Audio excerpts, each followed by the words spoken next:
we going? Yes, we are. That is us live now. Good afternoon and welcome to your Thursday of Celtic State of Mind.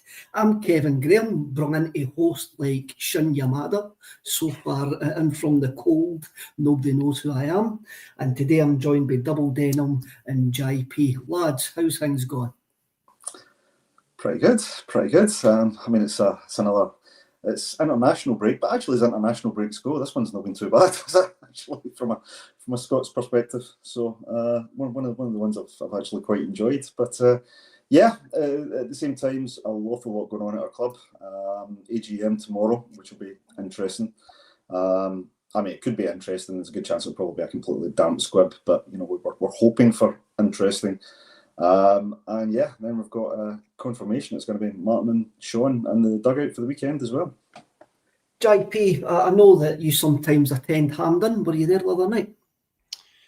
No, I wasn't. No, tickets were obviously few and far between, I guess, and there was zero shouts. I got a wee bit of a flutter when I got a text from my mate Dave. He'd come up from London on some sort of marketing TikTok junket. He works in marketing and he gets these things, and he was like, "Any chance you're in touch right now?" And I was like, "Nah, I'm at home." And he was fully paid for dinner at the Ardnamurchan, hospitality at Hampden, obviously game ticket, and then he was out afterwards, and then he got breakfast the other morning as well. So he was well looked after, but I thought he was going to say he had a +1 or something like that. I was like, I'll be there in 5 minutes. Give me. But alas, no. But no, it was amazing to watch it, and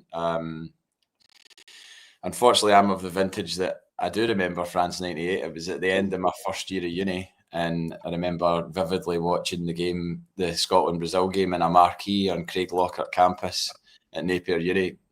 After quaffing quite a lot of free white wine. I don't drink white wine. So I remember the game, but we went out afterwards, and there's absolutely no way nowadays I could do the same thing, because the amount of booze we put away that day and at night was ridiculous. And I remember watching did we play Norway? Was the 3 games Norway, Brazil, and Norway, and Morocco. Morocco. We got beat off Morocco. We got beat off Morocco. Craig Burley scored. Did he score against Morocco or did he score against Norway? I just remember the Morocco game for the Mustapha Hadji, wasn't it? He was like the player that just burst onto the scene that time. He was like the Moroccan Baggio. Yeah, but the draw against Norway, I watched in a nightclub which sadly no longer exists, the Cavendish. And they had the screen up in the nightclub room, and then when the game finished, the screen went up, and behind the screen there was a bucking Bronco. So the night just ensued into chaos after that. So nothing says late 1990s than boot-cut jeans and a bucking Bronco. That's an episode of Gavin and Stacey. And you guys just described my Saturday night. Yes. Energy 52, Cafe Del Mar, the tune as well. But I know. To think that it was that long ago that we were in a World Cup is kind of absurd, and there's been all the glorious failures and near misses. And I remember there was a qualifier against Italy, and I can't remember. It was Italy, aye. 2007.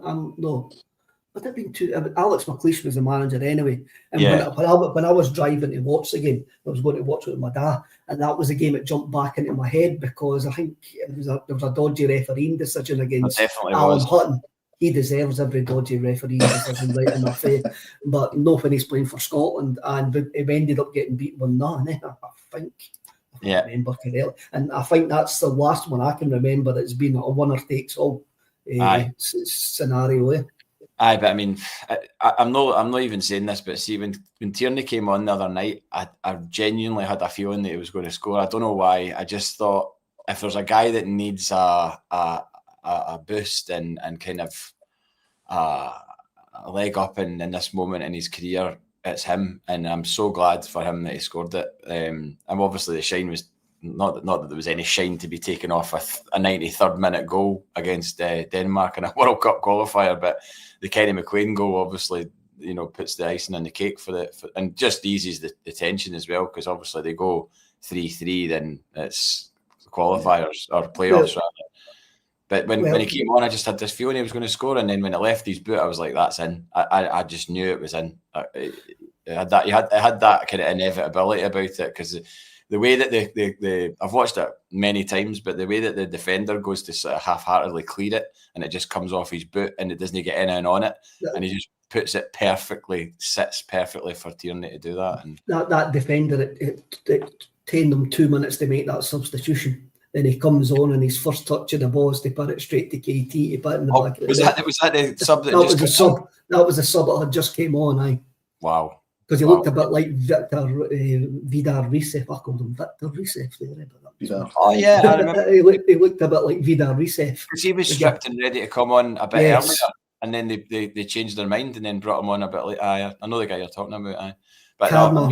If Carlsberg did karma, that's it. Amazing scenes. And I'll not name him, but I've got a friend who on Twitter likes to be, let's say, a bit knee-jerk in his posts. And after the game at the weekend, it was verbatim, Steve Clark should have been hounded out after the Euros. And then all this doldrum chat and everything. And I'm like, just hold your fire, man. Hold your fire. And then I was straight back to his tweet where, the delete. Because I was just like, why would you, like, when there's room for the ending that everybody wanted to this campaign, you just hold your fire. It's just that it's a lesson for anybody. Like, I don't understand why people could go so two-footed on people sometimes on Twitter, and then they could end up looking silly. So social media, they just need an opinion. That's all it is. They need an opinion to look good. They need to feel the urge to put something out there. The last thing I decided to tweet was keep their mouth shut. The last thing I decided to tweet was about Danny John Jules' nephew being on the subs bench for Kilmarnock. I don't think there's anything like kind of controversial about that. I just thought it was kind of cool because it's Cat from Red Dwarf. But Patrick Conway comes in and tells us Burley scored against Norway, then got sent off against Morocco. That's right. Yeah. So that's new coming back to me with his bleached blonde hair and that horrible yellow away kit. I think the war against the war against Norway as well. Was that a yellow and white one? It kind of almost a lightning sort of pattern on it or something. I had like red in the shoulders. Like the dark blue down the shoulders. It was absolutely horrible. I have seen it a couple of times. Have you seen the video of KT's goal from behind the goal? Yes. It's doing the rounds on Twitter. No. It's an absolute peach. It's even better when you actually see it from this vantage point in the Celtic end. Mm-hmm. It's superb, yeah. It actually reminds me of, I don't know if you remember the old Larson goal he scored against St Johnstone, the game that we stopped Rangers getting a 10, and he had a brilliant view, very, very similar. You just see the ball leaving Larson's foot, and you just see the reaction. So you don't even see the ball going into the net, you see the reaction, but it's just that level of emotion. So it was brilliant to see that, similar for KT. And I completely agree with JP. I think it's one of these things you just want for that sort of player. He's a bit of a rough start to the season. We know he's quality. We know he always gives his all every time he's out there. And it was in the script, wasn't it? So it was absolutely superb. Delighted to see it. Right, I'm going to ask this. Now, obviously, teams are back at Lennoxtown today. Right, the full squad's all back at Lennoxtown. What do you think the conversation's going to be between KT and Kasper Schmeichel? What do you think the conversation is going to be? Because I'll tell you the truth. Right, I jumped when KT scored in that, but then I had flashbacks. I was there in 2017 when Stuart Armstrong got that ball and should have just done what he chose the wrong option. So after KT scores, I've still got that Stuart Armstrong vision in my head, and I'm going, right, what you doing? Kenny McLean gets the ball, and as he gets to the halfway line, you hear Stephen Thompson shouting, "Shoot!" And I'm going, where's Kasper? If he's shouting, shoot. Then I remembered Schmeichel had been on the right wing about 10 seconds before that, actually stopped my ball going out. I'm going, where's Kasper if he's shouting to shoot? So when that ball was in the air, what was going through my head was, what's the goalie doing? What's Michael doing? Was it more or worse? I am going, what's Michael doing? What's he doing out there? And it's even worse when you see it from behind the goals. He just sort of stops and goes, oh, he's hitting that. Michael's last couple of memories of Hampden have not been great, have they, JP? Nah, I dare say they haven't. I mean, I don't subscribe to that. I think he's proved in recent Celtic games out with Hampden, and actually including Hampden, the semi-final, he pulled off a couple of good saves. But I think it's looking fairly certain this will be his last season, potentially as a keeper. I don't know. I would like for him in the playoffs to get to the World Cup. I think it'd be cool if he got there, and certainly for Matt O'Reilly as well. If he ever gets a look in the starting 11, that seems to be an ongoing thing. Like guys starting for Marseille, but he can't get into the Denmark side. But Christian Eriksen's getting picked ahead of him and stuff like that. It seems a bit wild. But no, Schmeichel. I think it would be a in the same way that whether you like him or hate him, Craig Gordon gets the World Cup as a swan song probably for his career. And I don't have an issue with Craig Gordon. I think he was a great keeper for Celtic. I don't really understand the revisionism, like booing him when he comes back to Celtic Park and all that. He's been part of huge success at Celtic and contributed to it, you know. So I still don't get that. And I know that there'll be somebody in the comments saying, "Oh, but he doesn't respect the sanctity of marriage." Jeez, that's that. There will be one. I know there will be. I'm just having a look. Aye, but no, I think it'd be good for him. But in regards to the conversation, I think the fact that they've still got a chance. The draw's today, right? The playoff draw's today. It is, yes. Yeah. The fact that Denmark have still got a chance, and let's face it, they're quite a good side. I mean, I don't think people would be too happy about getting Denmark over a two-legged tie in the playoffs. Like, say it was Denmark, Republic of Ireland, for example. That would be a humdinger of a game. And a word for Liam Scales against Hungary the other day, and then against Hungary. I mean, that was just incredible to see him rise like that in the last minute of the game to knock it on for Troy Parrott was absolutely incredible. And again, as it fed into the Scotland game, you're kind of thinking, can we do something similar? And we can. There you go. Thanks, Paddy. Inevitable. But I know. I think that would be cool if Denmark were to get there as well. And I just hope that everybody's come back and nobody's injured, because we can't be doing many more injuries. That is a worry. I mean, I think with Denmark, I'm kind of been, all they had to do was beat Belarus, then get a draw with us to actually qualify. And I wonder if they can pick themselves up. I really do. I'm really wondering if they can pick themselves up for that. But as you say, they're a better team in Scotland. Even with 10 men, they were a better team the other night. Greece are a better team in Scotland, but hey, we won that group for some utterly bizarre reason. And there was a good Celtic contingent in it. We haven't got really much to talk about in Celtic terms, but what I'll start with... we have to. I don't think we've really got... There's nothing much going on, really. I think I'll start with the facts. And the Green Brigade versus the Board, the North Curve versus the Board. Double Denim, what side are you on? What's your take on this spat, which is continuing now for the... I think it's about the 8th straight week or something like that, maybe even longer. But what age are the Green Brigade? 20 years old. And this spat has been ongoing for 20 years. At least. Kev, you know I'm Axom's version of Switzerland, right? I always stay on the fence. That's why I went to you first. I know, it's fine. To be fair, I'm very much... I'm very much someone that advocates for individual accountability when it comes to any event, whether it's football match or otherwise.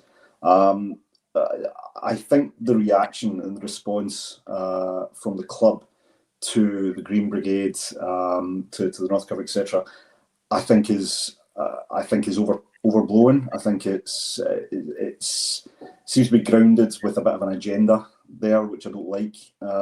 I think there is a responsibility on fans to behave. None of us would ever condone any form of assault or abuse of a staff member. Right, that's from the outside looking in. We would never advocate for anything like that. But to collectively ban a supporters association, right, for the actions of one or a number of individuals, I think is wrong. I think it points to a bigger problem and a failure in engagement and communication between both sides, to be fair.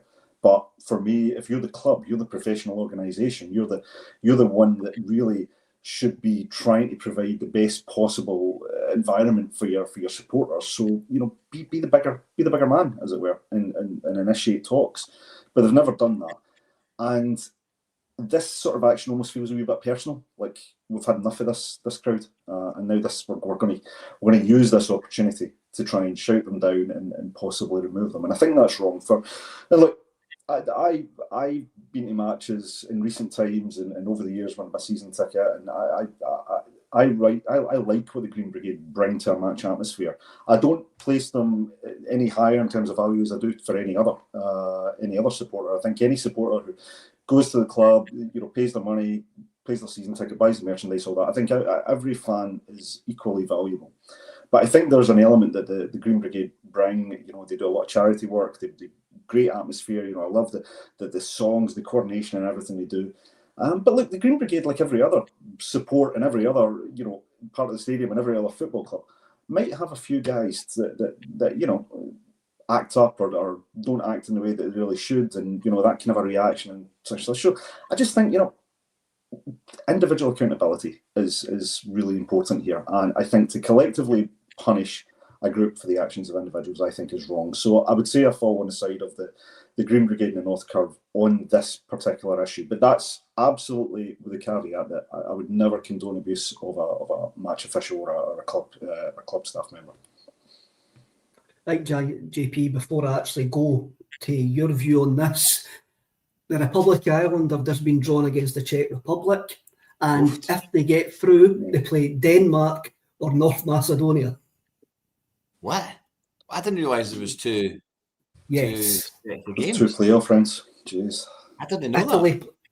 Italy play the North of Ireland, and if who wins that tie will either get Wales or Bosnia. Wow. So there you go. Could end up being Ireland Denmark then after all. It could end up being, and it's a one-off game. There's not 2 legs, so they're a one-off game. I'll tell you what, I'm glad we got through though. I'm glad we were automatically through. You look at those fixtures. Aye, that would not have been pleasant having to deal with two ties.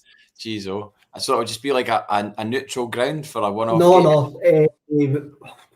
Is it home Italy are at home, so they get a home tie, and it depends how the draws went. You can be at home or at home, at home or away. I'm not going to go through it, but that's all right. Okay. The Republic of Ireland will be at home if they beat the Czech Republic to face Denmark or North Macedonia. Well, you'd think it would be Denmark, right? And the Republic of Ireland are away against the Czech Republic first. Right. So if they beat Czech Republic and Czechoslovakia, they then go to Lansdowne Road to either play Denmark or North Macedonia. So one tie at Lansdowne Road would be the winner. Can you imagine the atmosphere? Winner takes all. So, right, that's it. International football finished. The Green Brigade, JP, there we go. Well, I just go back to thinking about in terms of the collective punishment. Is there not something in recent times where it was either a flare or a pyro or something was used at an away game, and then there was a looming sort of threat of a European ban on the away support in Europe, as in across the whole campaign. I can't remember. Was it last season or the season before? It was definitely within the last 3 years anyway. Somebody might be able to home in on that, but I remember thinking, I mean, I can't believe that I'm going to potentially not be able to go to an away game in Europe because of one person doing something. And this is exactly the same scenario whereby over 200 Aston Villa, right, there you go. Over 200 people are getting stopped from going to watch Celtic at Celtic Park who, are law-abiding citizens, and if they happen to be part of a group called the Green Brigade, they're getting stopped from going to the games because of one person doing something. If one person's done something, there should be an investigation, there should be a court case, the person should be found guilty or not guilty and punished by law. It shouldn't be a case that a couple hundred other folk are kind of like doing the John Travolta gif and just being like, well, you didn't do anything. So I think that grossly unfair, and also the timing of it as well. Admittedly, this is a bit of a weird month that we don't seem to have any Celtic Park games. I don't know how it's fallen like this. Normally, you're going to like a game regularly, and November's that notorious month where it's the fixture list is packed. I don't know if it's because of the international break that's interrupted it, and maybe the cup game, but it just seems so strange that we're not at Celtic Park this month, apart from the Killie game. But other than that, there's no Celtic games. So, but obviously this will kick in. But if you think back to Brendan Rodgers' first season back, when we were struggling in terms of form, we got beat at home off Hearts 2-0, and that was at a point where there was no Green Brigade. So it's just an act of self-harm, if you ask me. You're doing your level best to try and potentially divide the support even more. Show their hand as if to say, well, this is what we can do. This is what we can do to you, and we'll do what we like. And I don't. If there's anything, I think maybe something in the statement said something about if anybody thinks that this is because there's protests against the board and that's disingenuous or whatever. I don't agree with that. I don't necessarily think that would be happening if there wasn't this level of protest, because the stem of the protest does come from the Green Brigade, although the Celtic Fans Collective isn't just the Green Brigade. That has to be repeated and repeated again, because there's a lot of people out there that probably think that that's what it is, but it's not. It represents thousands of people who are completely disenfranchised with the club, and I'm one of them. At the end of the day, I would never call myself a customer, because I'm a supporter, and Celtic's been my life since I was 8 years old. Not my entire life, but certainly a big part of it. And as I've gotten older and able to pay my way, I've obviously invested further, and that's to the point of being a season ticket holder. But as a season ticket holder this season, am I a happy customer? Absolutely not. Am I happy with the way that they've run the club? Absolutely not. Am I happy with the way that they treated their now former manager? Absolutely not. So my grievances are completely there for tomorrow, and like you said, I hope it isn't a damp squib. I wish I could go. I wish I could go along and be there and attend it and hear what they've got to say face to face, because from what Paul said and what other people have said that were there at that meeting, it was Paul left that meeting feeling pretty deflated, I think, by what was in front of him in terms of the face of the football club. I think that's the case. I've been lucky or unlucky enough to be in numerous of those meetings over the last 10, 15 years. And I'm not surprised that a lot of people who have never been behind the doors of the football club actually realise that's the way that they treat you when you're inside, and that's how they sometimes think about you. I think the tone of the statement was utterly terrible. I really do. It's another thing on how not to communicate with your fan base. The language changed from alleged incident to assault without anybody being charged or convicted of it was quite strange, especially when it's came from a lawyer, because we do know that it has came from somebody with a law background. And the threat of the safety advisory group was, I must admit, I've been involved with the safety advisory group before, and the Green Brigade says last night it's more than likely it's going to end up being the closure of the standing section for a period this season, more than likely, and it's going to end up be more than a couple of hundred people collectively banned the moon, and we're all on the same page there. We didn't want anybody to be banned for something that they did not do, they did not take part in. The video footage that Celtic have released doesn't look good, but there's never been any public released footage of what actually happened down on the concourse either. I think I have seen it. I couldn't verify this, and both sides don't come out it well. If that is the footage of that incident, I can't verify if it is the footage of that incident or not. I was told it was, but again, I can't verify it. And so even I've just spoke about it, I'm not going to go into depth with it. My own personal experience of the stewards round about that area, my own experience of that, the stewards in that area have been very, very aggressive when we're trying to go back under Janefield Street after the game when there's nobody there, for taking a route that we've taken for years and years without any problems. They're quite willing to put their hands on you. They're quite willing to push you. Even me, and I'm not a violent guy, and I haven't got a mask on, and I'm there with my daughter. I'm just trying to walk back to the bus park. And when you ask them why are we not to go back that way, they can't give you an answer. There's no logic to them saying you have to go that way, and you go, why? But that's just me. That's for something that I'll take myself to the club. With the safety advisory group, you remember it took ages to get the standing section in place. I think it was a 6-year project, and I was involved with the affiliation at that time when this project was on. And we eventually got called into a meeting with a guy he was an English guy, and he worked for UEFA, who had done stadium safety all over Europe, and he had done it all over like UEFA competitions. And he was a massive advocate of safe standing. He had done studies in Germany, Poland, the whole lot. And Celtic had to get him on board because there was no way that they were getting safe standing through the safety advisory group. No way whatsoever. And when we were in that room, one of the things, I'm not going to say who was in that room. I can't even remember. I know I was in it anyway. But I'm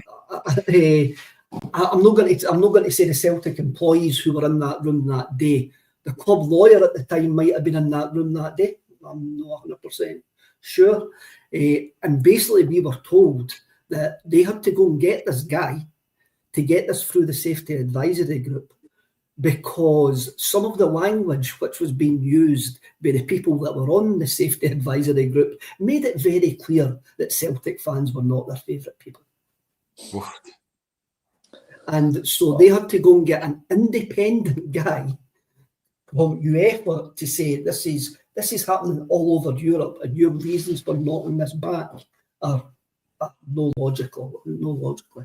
So I'm not saying that is still the case about the safety advisory groups, but if you look at the number of bodies that the bodies who make up this group, there will be people in there who the Green Brigade and Celtic fans are not their favourite people.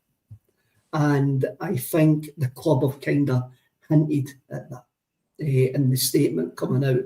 And again, I've maybe got a wee bit of more background because I've dealt with that before. Everybody was quite right to jump on about the tone of the statement and gone, it's the big boys and they're going to do it and know us. But knowing what I know about some of the safety advisory group, I wasn't surprised at that sort of tone, that sort of interference from the statement of the club. Chris. Yeah, very condescending, I think, in tone. I think that's part of the problem. It's been part of the problem for a while, is there is this element of a condescending, talking down to the supporters kind of attitude through the very limited communications that we get. I think, look, I've heard stories from fellow supporters about the attitude of certain stewards, the attitude of the police. I haven't been to the games. I don't really necessarily like the way football supporters are kind of shepherded and herded and treated with quite a bit of disdain. I don't think it's necessary in this day and age. I've been to multiple other sporting events, everything from F1 to tennis to rugby, etc. You don't get that same thing. So why are football fans set apart? Why are they treated differently? There's no need for it in modern day, event organisation or sports running. So I think there's a massive failure on the club here, and that has to be acknowledged. I think the club has a responsibility to all its supporters, right? Irrespective of whether they represent, an association or a group or whatever. They have a responsibility to their supporters for safety, in terms of their experience, in terms of the environment that they're within. And actually, just to turn around and say, we're just going to ban you, and that's a problem. And it was just it was the disdain that came on that statement. There was no indication that they were going to try and investigate what's the reasons, what's the cause behind this, how did this incident, whatever it was, occur. What were the factors that led to this, and is it something we can look to change? There was no forward thinking kind of approach on this to say, look, what we want to do is sit down and talk to the Green Brigade about, these are the kind of rules of engagement, if you like. This is what we expect you to do when you're at the stadium. Come and work with us. Come and, we do a bit of give and take here, but there's no appetite for me within the board or within the club to do that. And that for me is a huge failure, because your fans are your lifeblood of your club. They absolutely are. And they should be your number one priority throughout everything. Now, like I said, I caveat that by saying I don't think anyone in their employment deserves to be assaulted or abused, but you cannot just blankly say we'll solve that by kicking everybody out. It doesn't work. It absolutely doesn't work. And in fact, what you're doing is you're driving further division. You're actually making a problem bigger. That's a football thing, JP. You see UEFA doing it all the time. It's blanket bans. Then they get took to court and everybody realises that the blanket bans are illegal and can't be enforced. You see it with fans, the Polish clubs and the Ajax seem to be the ones that get banned. You are no travel, you are no travelling to Spain, you're no travelling to France. They get lawyers involved. Next again, well, that's against European law. You can't stop them travelling. He's are there, like he's allowed in. This collective punishment doesn't actually work. And whether it is the fact or not, because we didn't actually know, it's not a good look for the board the way that this season's went, with the fans' protests. That this all of a sudden went in front of an organisation, the Safety Advisory Group, which are, from my understanding, very anti-Celtic in the first place. Yeah, well, I obviously I don't sit in that side of the ground, so I'm not aware of what the division is when you go into the segregation, should I say, when you go into that part of the ground. But the bits and bobs that I've heard is that there's like some sort of overcrowding issue where people are just making their way into the standing section, which is obviously then leading the club to be like, oh, this is getting out of hand. It's like, well, it's up to the club to control that. You've introduced the safe standing section, then issue measures that aren't, Belfast 1979 into that side of the ground, and do it properly. Just have the correct access to that part of the ground, only accessible by the people that have those tickets.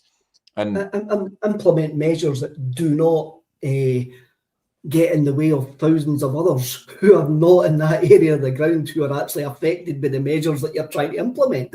I understand that obviously there'll be an appetite for someone.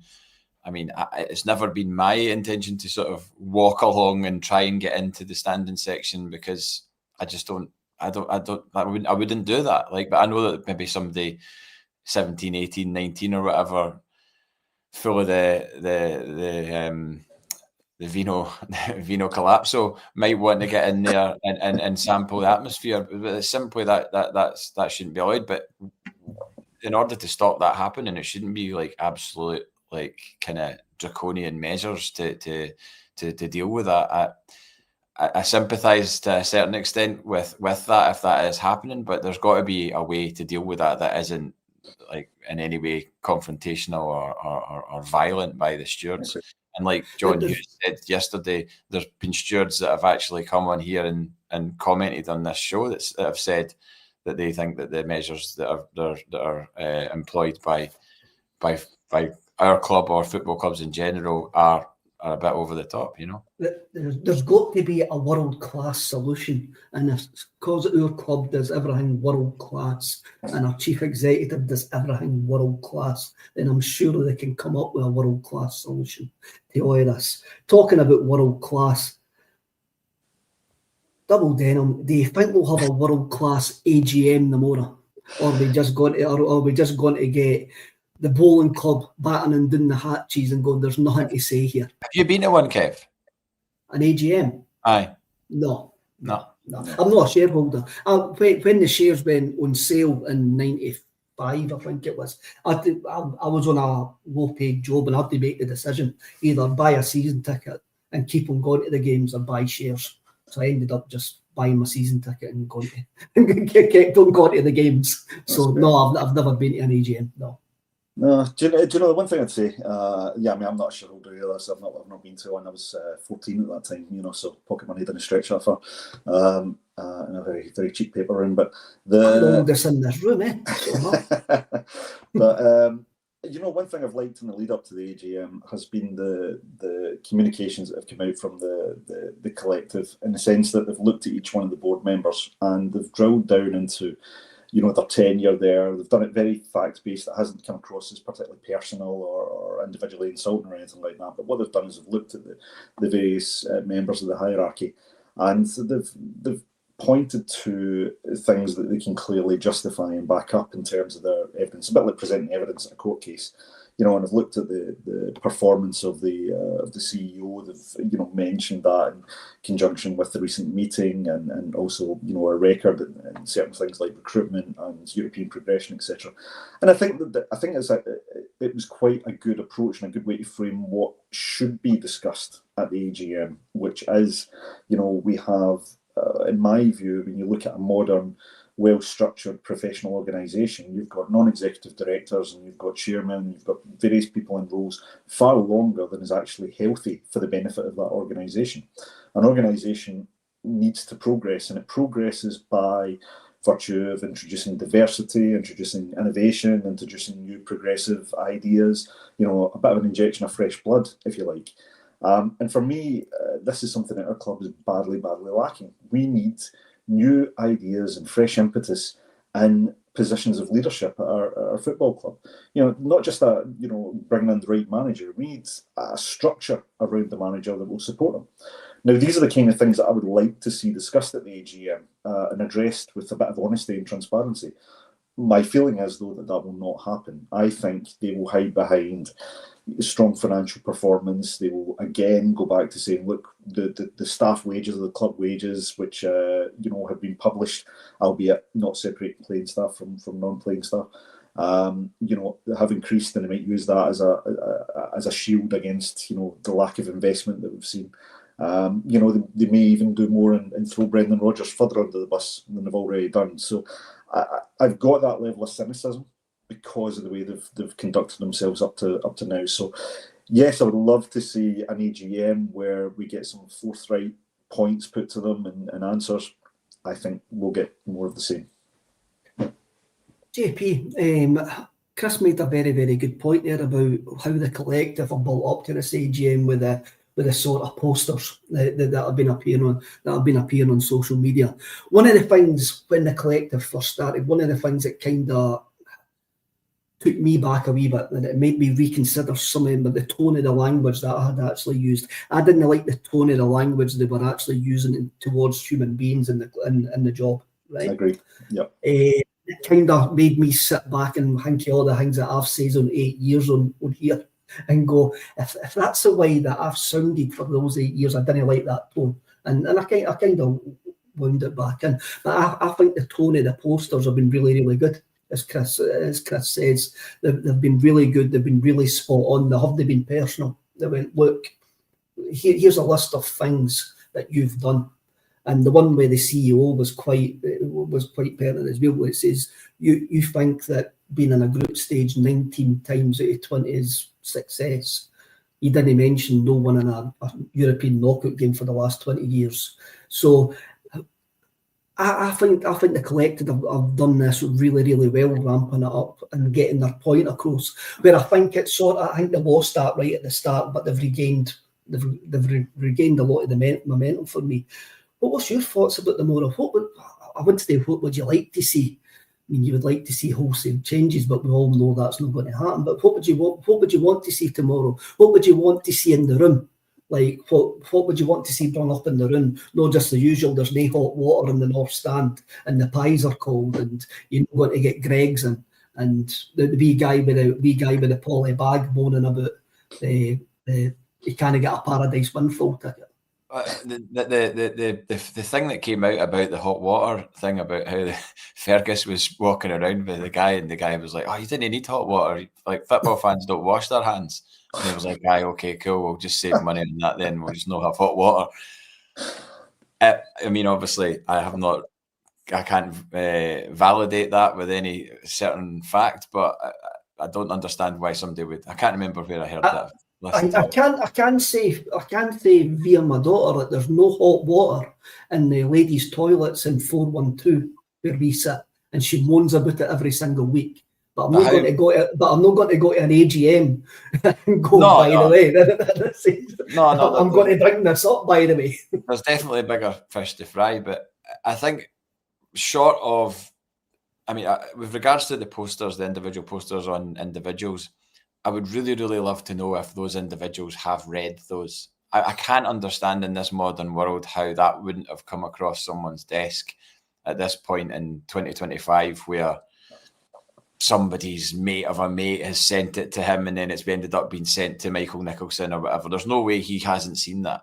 And if he reads that up on his whiteboard, if he reads that, I wonder if when he gets to the full stop at the end, if any part of it resonates with him and there's any sort of self-reflection, or if he is that steadfast in his belief that he is really good at what he does and Celtic are really good at what they do and we're just idiots and Celtic Fans Collective are just, mischief makers or whatever that'll go away or whatever.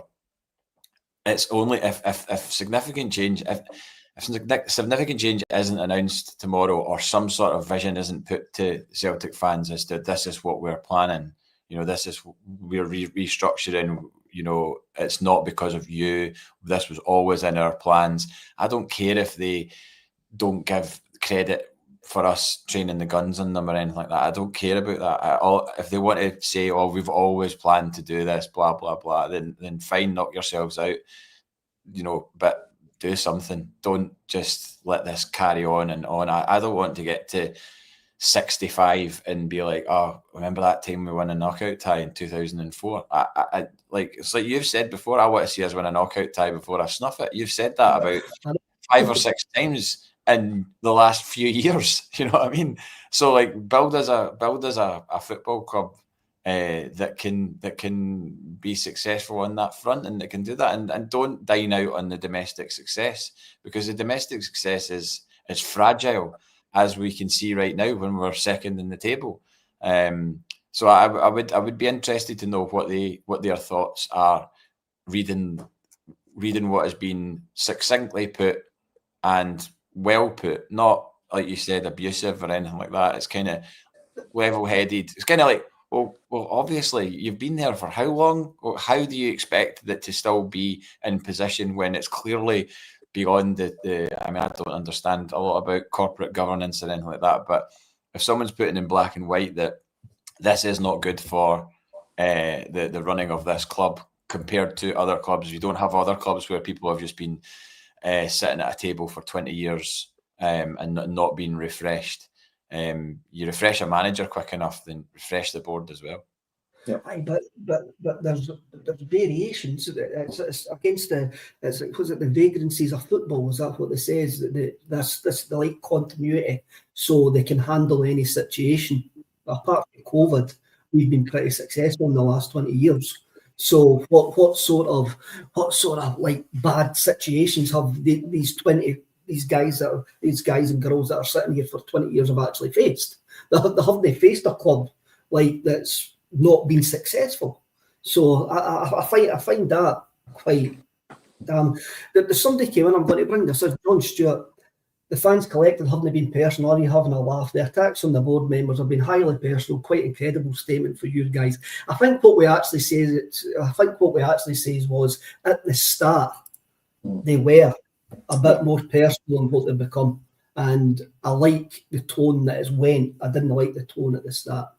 Well, I think that I think Noel will give you on that. Actually, I think Noel actually says that. Well, that's what I say anyway. So I'm in the host, so I'm saying that for all you. I'm making that boot. What I'm quite.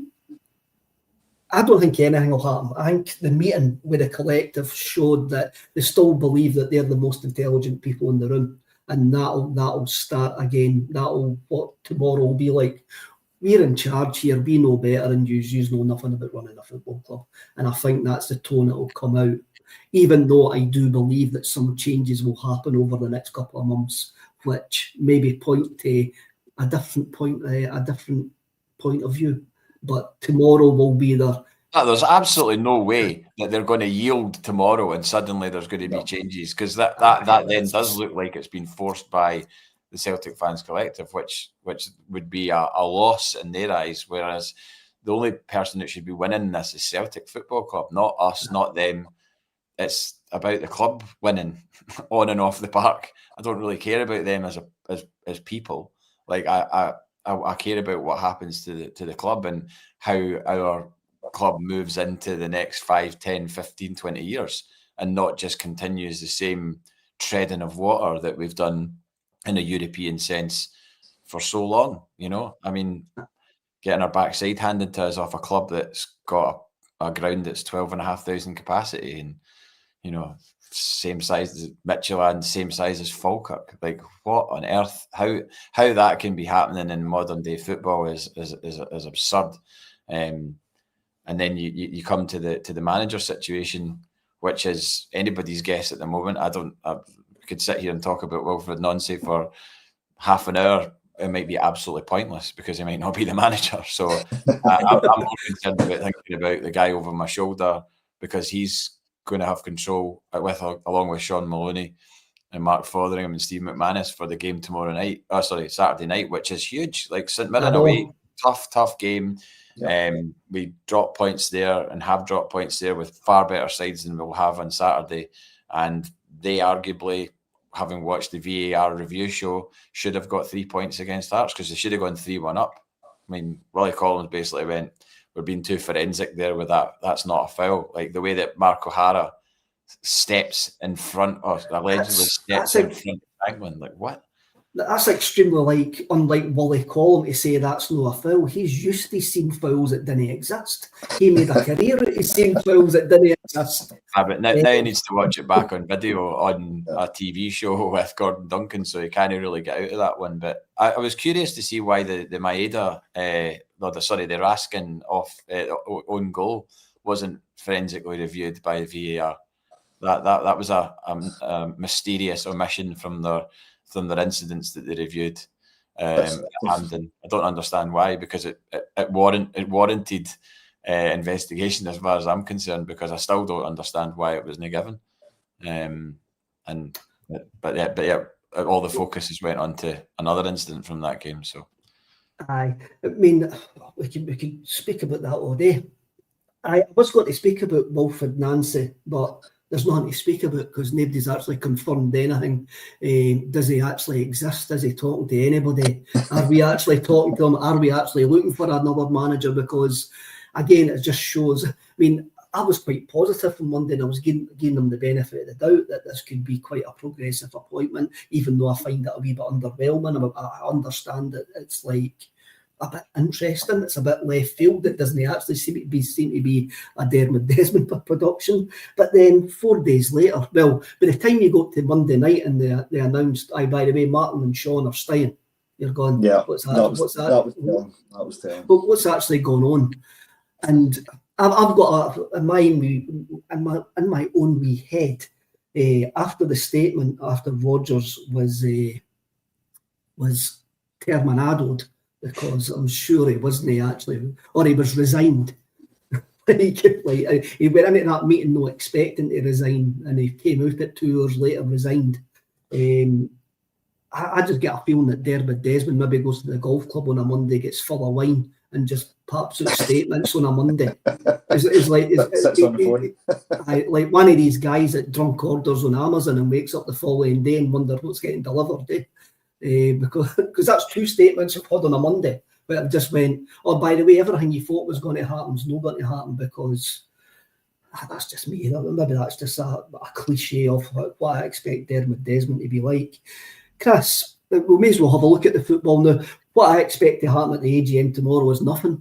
They'll bat and they'll all stand behind the wire and sing through one handsheet.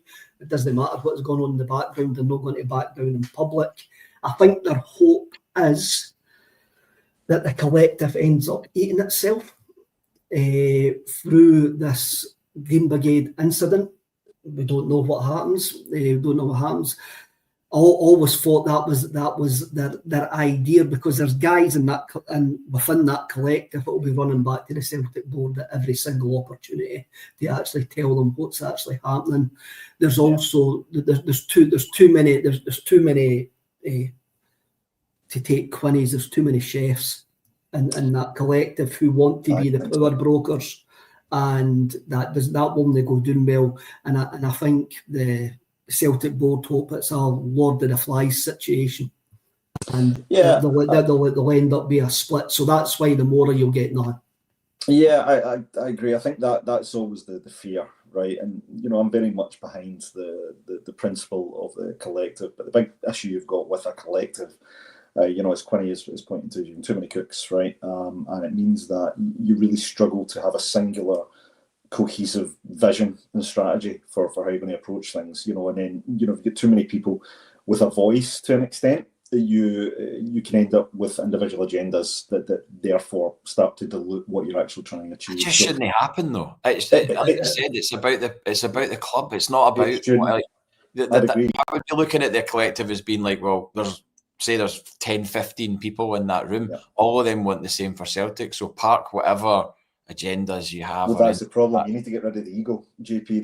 This is a problem. You have to see the club as being that's your objective as a benefit of the club, and how does it benefit the majority of people who support the club? It's all about trying to have that clear, cohesive vision. So I hope the collective manage to stick together and do that.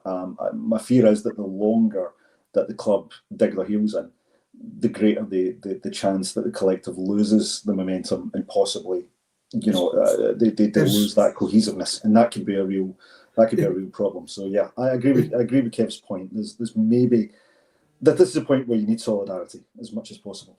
So the feedback I've already got for the bus park and stuff like that with CSCs that are involved in it, and for other people, the rumour is that split's very, very close already.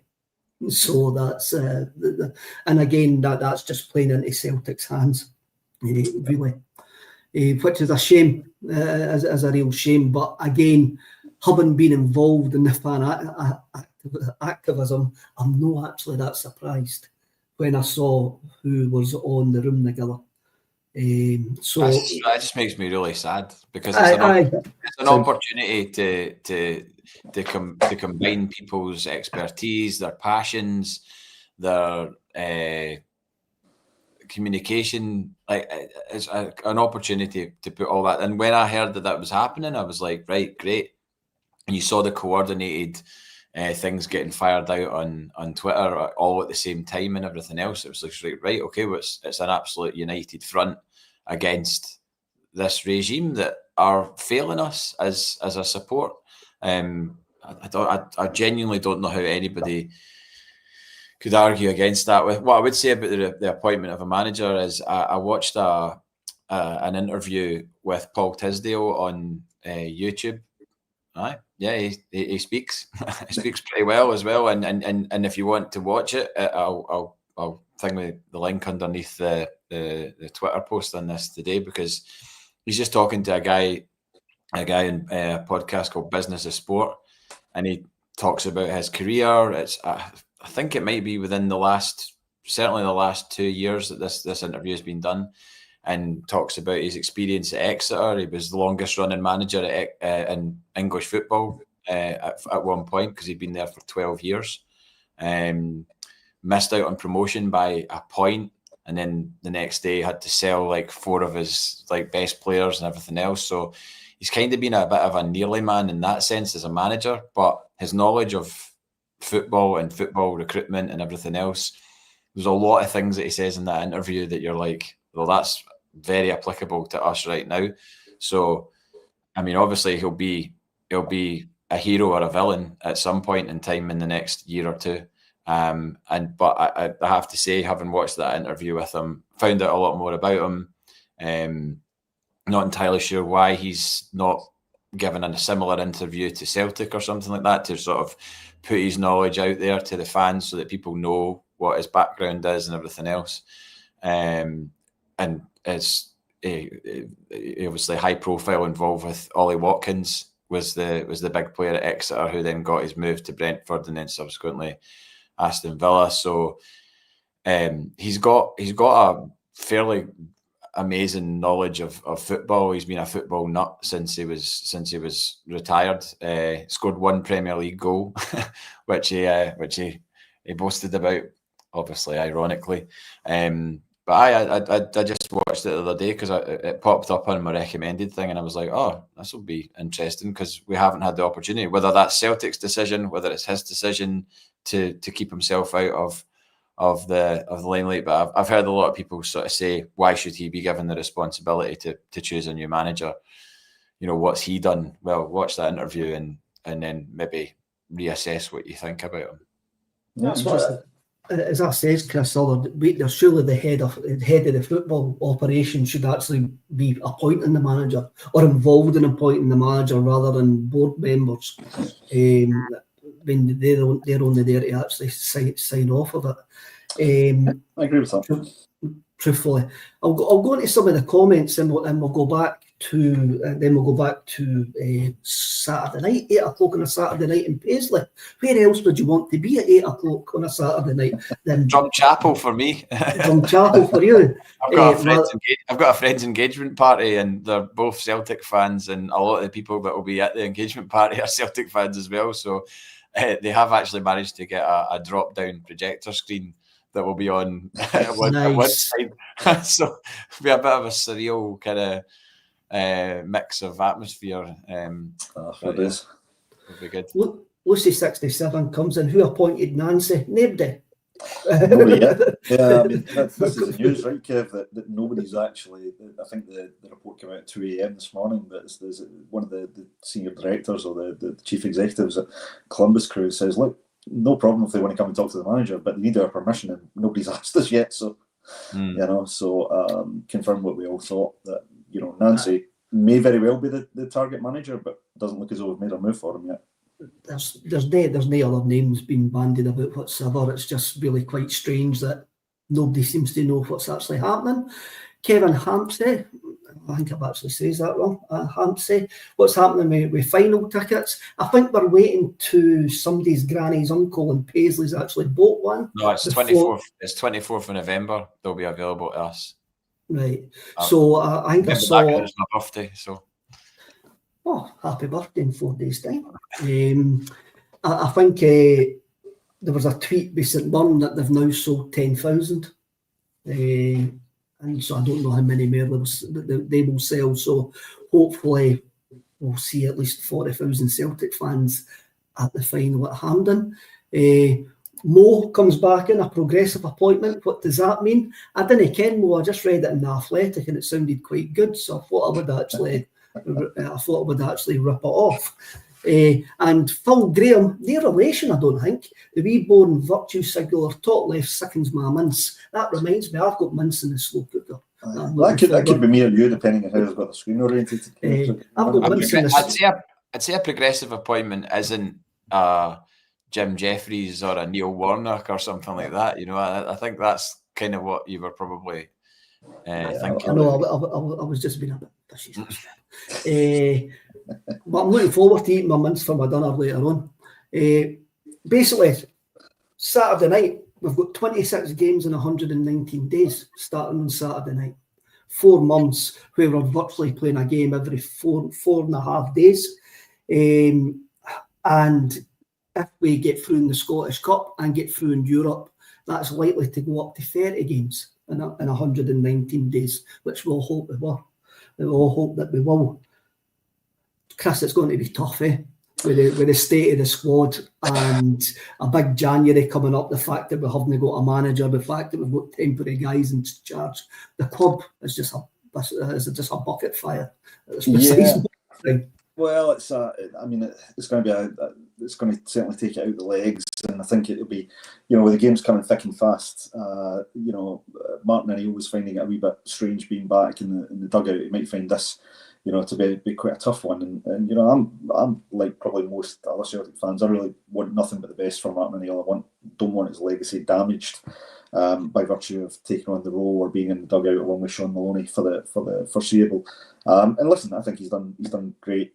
Trying to get the squad playing with a bit more freedom, that kind of thing. But even with a squad or a team that did its business well in the recruitment window, this is still quite an injury crisis. Get so many players out in key positions, and the international break's not been particularly kind to us in terms of a few other injuries. I believe Kobe Donovan's is not as bad as first feared from what I read. There was murmurings that he'd have been out long term. So we are getting down a wee bit to the bare bones. We're starting to see some French players coming back in.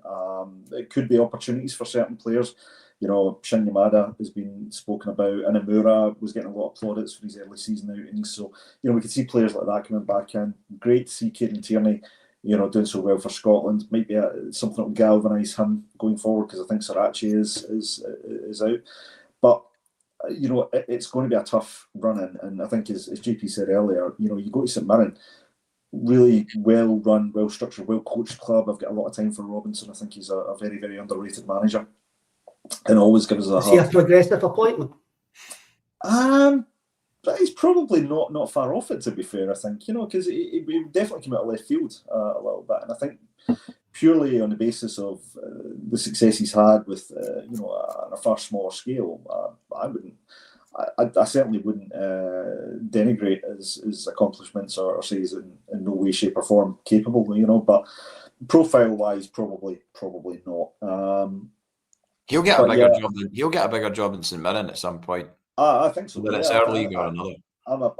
As I said, I'm a really big fan of Robinson. I quite enjoy listening to talk as well. I think he's very underrated just by virtue of the clubs he's managed.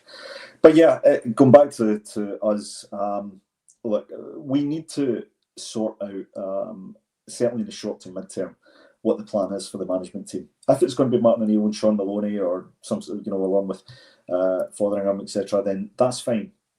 Make that solid, make that stick. But if you're going to do that to the end of the season and give them what they need in January to get us through this season. As I say, I don't think you deprioritise any competition, but I don't think European progression is.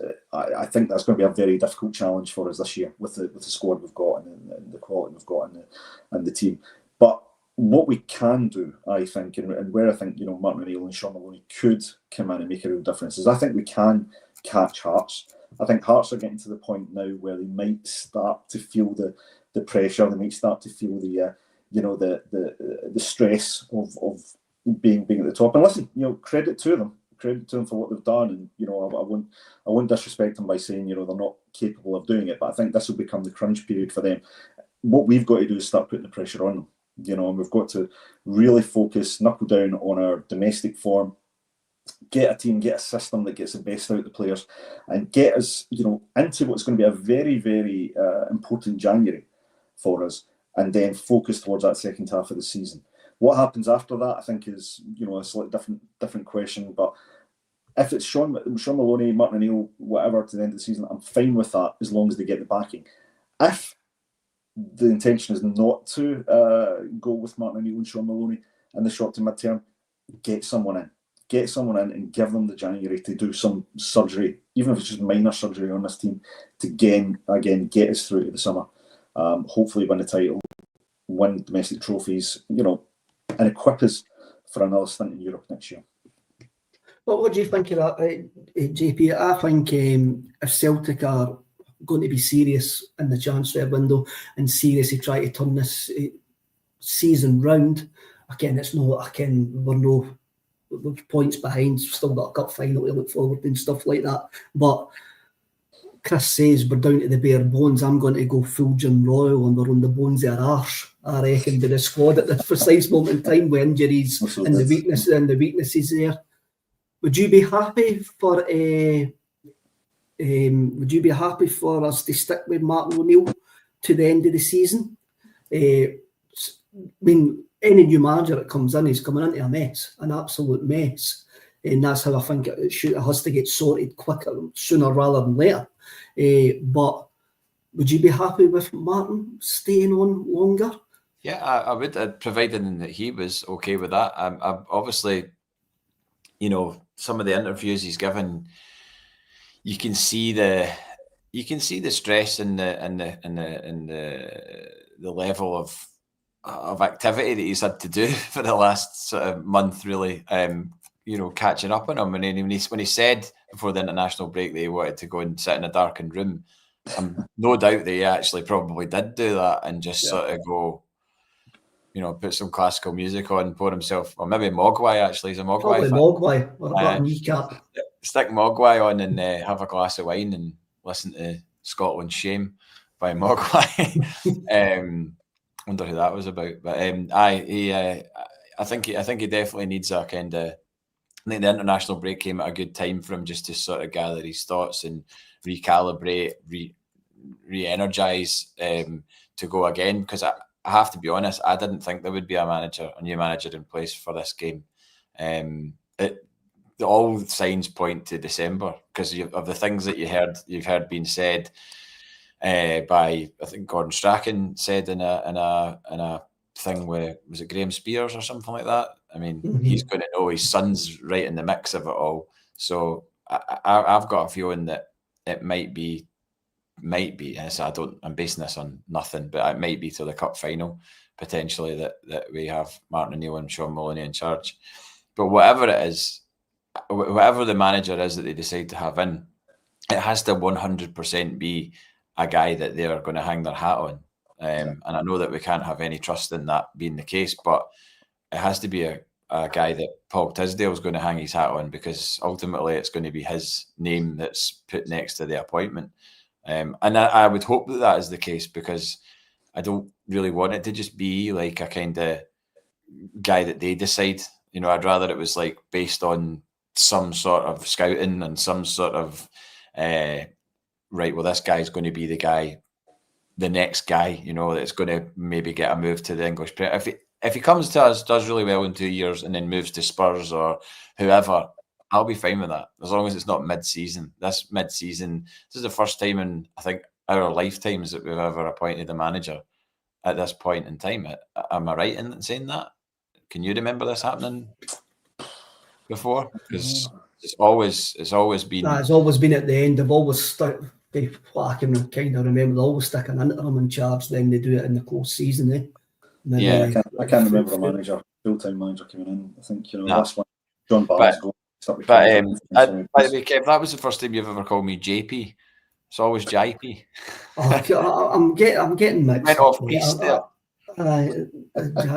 I'll go back to JP. I'm getting mixed up, mate. It's old age. You know what I mean? It's just I'm feeling my age in it. I'm going to ask you a question before we actually wrap up for the day, but I'm going to bring up Eddie CAA. Fourth time I've said we haven't been in touch with Columbus Crew, just listen to their statement. I think they've said that about 4 times as well, that we didn't ken what's actually happening because nobody's telling us anything, and Columbus Crew have basically came out and went, by the way, we've had no contact from Celtic whatsoever. We're going to appoint a manager in the middle of the season. I think that's I could hang my hat on that. I can hang Paul Tisdale's hat on that. He's a wee jaunty number. We are the worst squad that we've had in 10 years. That is, and a massive January window coming up where our recruitment has been poor for 2 seasons and we struggle to get deals over the line. So we appoint a manager during the season and we fail to win the league. What would make you, is that right away a terminado in the close season, or what would you need to see to leave that guy in appointment if we lose the league title? This is just a hypothetical question. Obviously, I do not want that to happen, but I'm just playing a wee bit of devil advocate here. Ooh, so if we were to lose the league, but we could see some sort of forward going plan. I don't know. I mean, I think a large part of our problems this season, Kev, has stemmed really from that recruitment window. Our failure to recruit in key positions, the failure to be fully prepared for the Kairat game, a manager who clearly wanted, wanted quality or different players in, and didn't feel he was being backed. Irrespective of what David Desmond says, that's certainly what I believe. I think it would have to take a hell of a lot to make me believe that the club were moving us in the right direction. Look, if Hearts go on, and let's say, Hearts win every game between now and the end of the season, right? They'll win the title, right? Irrespective of what we do. I personally don't think that'll happen, but that would be the only scenario. Whereas if we push them all the way, and we could see real progress on the park, we could see a real plan for Europe next season, we could see a real plan to reassert our dominance and respond, then I would be like, okay, I'm trusting this process. But I've got nothing to hang my hat on at the moment to say, I've got that confidence in the club to do that. Wheeling out Martin O'Neill, which was the best break glass scenario they could have done, but it's very much for me it's like they've stuck a deflector or a shield up just for the moment to try and disguise all the problems that led up to this. Because if we were running the way we should be, Martin O'Neill wouldn't have been even considered for a return to Celtic in this capacity. And I think he himself would admit that. And that's no disrespect to the man. He's an absolute legend in my eyes. Best manager I've ever seen at Celtic in my time. So Martin O'Neill can do no wrong for me. But I can see the cynicism behind his appointment here. It's a break glass scenario. And again, just more evidence that this club does not have a clear direction going forward. They just don't. So, yeah, I don't think, unless they can win this league, have a great January, and dominate at least domestically this season, so really turn this season around, that's the only way I can see personnel, which would include Tisdale, sticking around. So JP, after whatever Chris has just says there, would you blame the new manager coming in now with everything Chris has just says there? Would you blame the man in charge if we still fail to win the league? No, because if Ange Postecoglou was to have come in right now, it would have taken him probably 4 to 5, 6 weeks to get up to speed, and we would have lost games in that period, and then you've run out of time basically at that point, and you would have allowed whoever was up next to you in the league to get ahead, and they would probably have an unassailable lead.